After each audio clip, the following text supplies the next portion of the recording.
must win. We knew it looking at history, but the Lakers knew it when you look at the fact that they played their same guys the entire second half. LeBron James, he didn't sit in the last 3 quarters. Anthony Edwards didn't sit either. He was a killer out there. Growth. We saw him trust guys. The Lakers something to trap there. He was the best player on the floor, picking up defensively. But J.J. Redick is the reason that the Lakers lost, right? Like, you have to trust your bench. You have Gabe Vincent. You have Vando. LeBron James is 40. He's 40. Yes, I know at times he doesn't look human, but damn it, you got to spot him 2 or 3 minutes here and there, man. You can't wear him out like that. That's a tough one to put it on JJ, I think. No, LeBron, he decides when he plays and when he doesn't. I don't think they lost the game because they were tired. I hear what you're saying. I think Minnesota, Anthony Edwards was great. That was just a heck of a basketball game. It was. An unbelievable game. And I don't know, Bob, if anyone knows anything about how to come back historically from down 3-1, it would probably be LeBron, right? We were down 3-1 to Oklahoma City. Clay Thompson helped us out. So I do know. There you go. Yeah, exactly. You know that for both sides of this one. One player in the league that knows what it's like. One thing we do know, these package. playoffs have been exceptional, and we look forward to keeping watching them roll on. When his teams are trailing 3-1 in a playoff series, the results don't work out for him very well. Every series except the classic 2016 NBA Finals over Golden State, his teams have suffered a series loss. So now we look to see if he can rally his troops again and take down the Minnesota Timberwolves. Game 5, Wednesday, that first step. And for more on this epic game, we bring in CBS Sports NBA insider Bill Ryder and NBA analyst John Gonzalez. And gentlemen, I don't know where to begin because there were so many players, so many elements to this game. Big runs by LA in the third, then T-Wolves come back. Then the Lakers are up 9, and Anthony Edwards says, look, I'm putting my team on the back. Naz Reid hit some huge threes. Bill, I'll start with you. What did you make of the resilience by Minnesota to take down the Lakers and go up 3-1 on LA?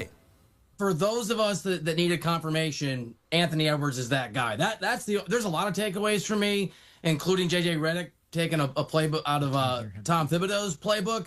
But Ant is that guy. And John and I talked on the podcast, and Chris, you and I talked when I was in studio in Stanford last week about the fact that if Anthony Edwards could be the best player on the floor in critical games and big moments, that's easier said than done. When you got LeBron and you got Luke on the other side of the equation, the Timberwolves could win this series. And you said it, that fourth quarter looked like the Lakers were going to tie it up, looked like Redick's gamble to play LeBron almost all the minutes was going to pay off and tie the series.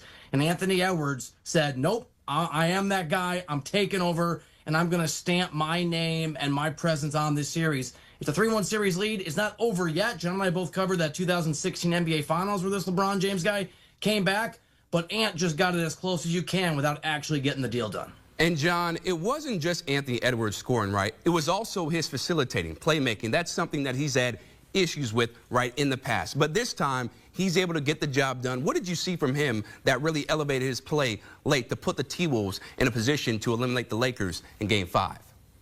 Yeah, Anthony Edwards was tremendous. I mean, 43 points and 9 rebounds and 6 assists, and he was super efficient. And this is the Anthony Edwards that was promised, right? We've all been waiting for him to take this step forward and really assert himself as the next. Maybe he doesn't want to be the face of the NBA moving forward. We've talked about that, Bill and I, on the Beyond the Arc podcast. But whatever, put that aside. In this series, he's been, I think, arguably the best player. He really stepped up for the Wolves. And this is a Wolves team that I think a lot of people outside of Minnesota doubted that they could get past LeBron and Luka and the Lakers because Look, Luka went to the finals last year. LeBron has won finals. The Wolves are still that team that is trying to prove themselves, and especially this offseason when they decided to tinker with their roster and they moved Karl Anthony Towns on for salary cap purposes and they bring in Julius Randle, and it was kind of a clunky fit to start this season. Well, since the start of the season, they've really figured it out, and now they've got the Lakers on the ropes. They've been a fantastic team so far in this series, and it has everything to do with Anthony Edwards. Yes, everything to do with Anthony Edwards. You also got some big contributions from Jaden McDaniels, right?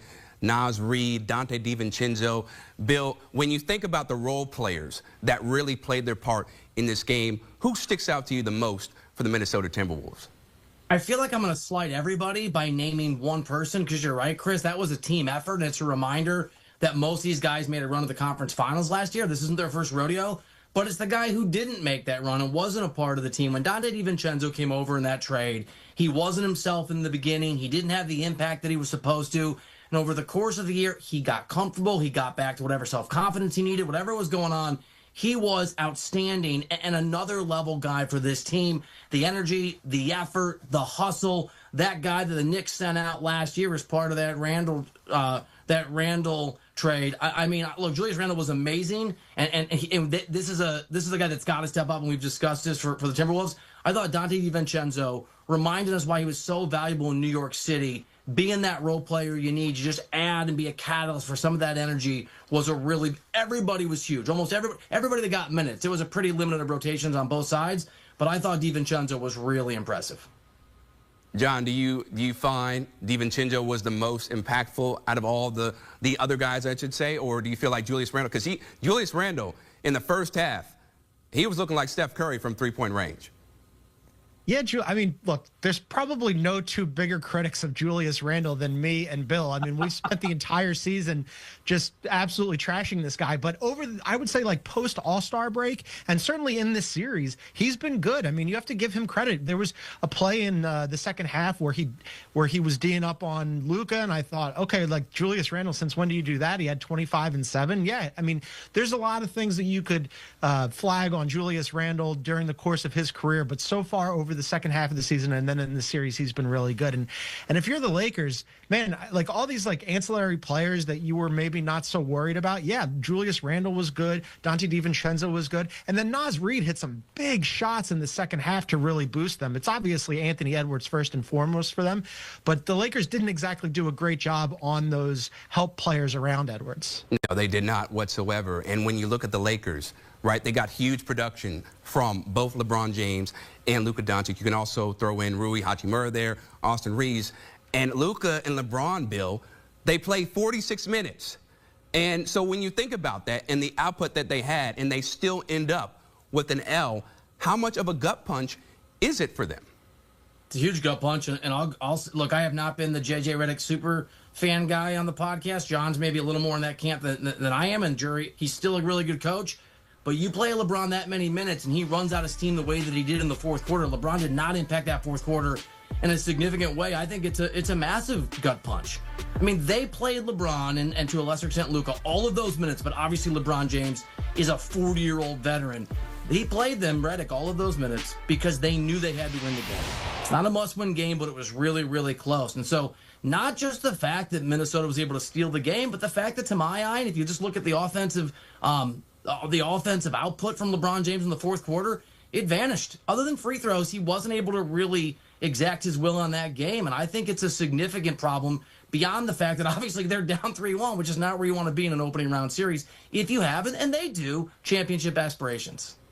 Yeah, it's devastating for the Lakers, right? I mean, like, look, Luka and LeBron played heavy minutes. I think part of that is who do you trust late in the game, and it's going to be those two guys because they do have that championship caliber experience. Certainly, LeBron has won it, and Luka again made it to the finals last year. Luka played 45 minutes and scored 38 points on the game after being not so effective in game 3 because he was sick, but he didn't do a whole lot other than score the ball. And then LeBron, total mixed bag for him, right? He goes for 27 and 12. And in the fourth quarter, he didn't score, but he did have some big defensive plays where he had that block on Dante DiVincenzo, which led to a Dorian Finney-Smith 3 the other way, 5-point swing. And then he stripped Naz Reid on a drive. That was all to the good, right? But then on that inbound pass late in the game, he flubbed that, and then he fouled Ant on that final play that put Ant at the line, and then all of a sudden the Wolves end up winning it. So yeah, I think Bill is right. He did kind of run out of steam offensively, and you had like LeBron trying to do too much, maybe because he had to, and some of it worked out and some of it didn't, and they end up losing this game, and now they're on the ropes 3-1, and this is not where you want to be.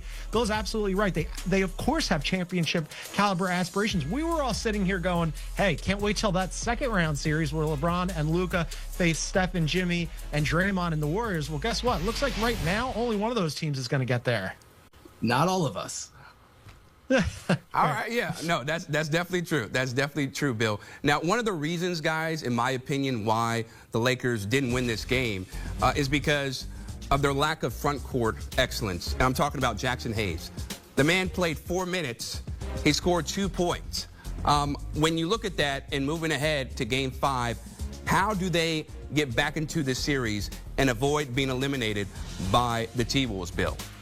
Oh, look, I'll gently push back on that a little bit. I mean, the Lakers had control of that game until the fourth quarter, and Anthony Edwards scored 11 or 12 or 13 or however many points it was in the end, and LeBron didn't. I mean, look, Jackson Hayes is not going to be the solution.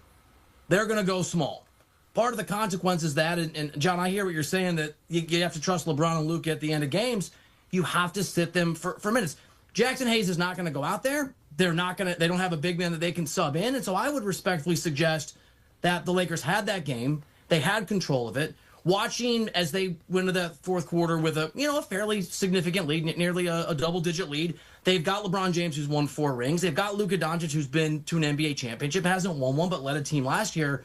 That's a brutal loss, and I think a lot of it is not because they didn't have a big man. It's because, again, I know we've already said this, Anthony Edwards went out there and outperformed, at least offensively, but that's a big part of the thing when you're down, outperformed the other 2 superstars, because Jackson Hayes isn't the solution. John likes to talk about it all the time. I think John's called him half of a center. Is that right, John? I mean, they don't even have a big man. They've got, this is John's line, half of a big man. So they did everything right for 3 quarters on the road, and they did everything to a degree wrong. I mean, there was a close game in the fourth quarter. So for me, the problem isn't the fact that they're smaller than the Timberwolves. That was going to be true. They're going to go with a small lineup. They're not as big. They're not as long. The fact is they just weren't able to close the game, which is a little surprising given who the Lakers have as their 2 main dudes.